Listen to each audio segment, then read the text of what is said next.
Good afternoon po, Shepherd's Heart Church, at ngayon po ay isamahan niyo po akong muli para sa atin pong pananalangin at pagpapasalamat sa Diyos. At bago po natin gawin yon, tayo po muna ay magbulay ng maikling salita ng Diyos na nasa Ecclesiastes chapter 3 verse 11. Ang sabi po dito, He has made everything appropriate in its time.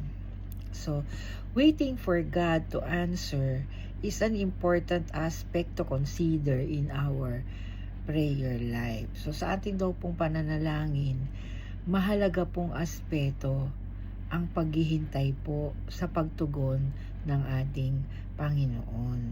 Minsan po kasi sa kagustuhan natin na masagot na yung panalangin natin, halos gusto na po nating pilipitin ang kamay ng Diyos para ibigay lang yung hinihingi natin.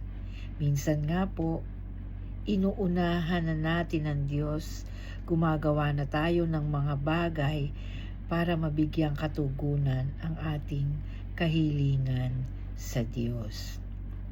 We find shortcuts for our prayers to be answered. But this will only mess up God's plan and cause delays in His blessing. Pag ganito po yung ginawa natin, inunahan natin ang Diyos para dun sa katugunan na gusto natin at kung kailan niya tutugunin, masisira lang po ang plano ng Diyos, ang magandang plano ng Diyos para po sa atin pag tinugon niya na po yung ating panalangin. At maaari din pong maging dahilan nito para ma-delay ang pagpapala ng Diyos para po sa atin. But God is just so kind that He always turns things around to work out for our own good.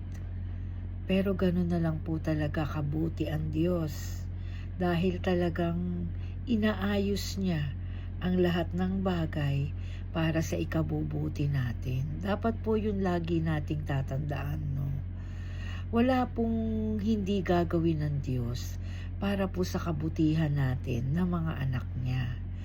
Even yung mga delay in answering our prayers, alam niya po na ito'y para sa ikabubuti natin. So hindi po natin dapat pangunahan ng Diyos. All we have to do is wait for Him to answer.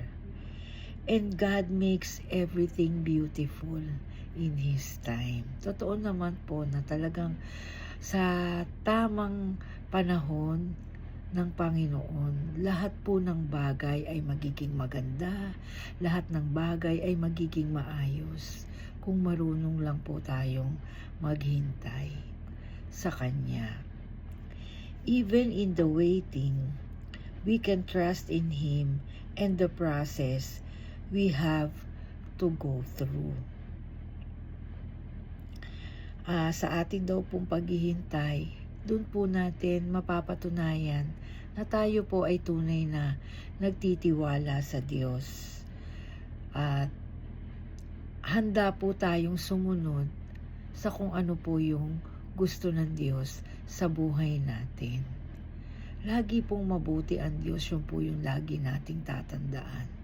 Hindi kailanman nanaisin ng Diyos na ang kanyang mga anak ay mapahamak or magkaroon ng mga bagay na hindi mabuti para po sa kanila.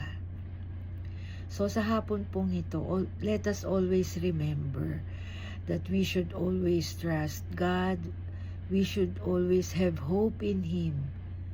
At sa ating pong pananalangin, talaga pong napakabuti na tayo po ay dapat na marunong maghintay sa Panginoon. Purihin po ang Diyos.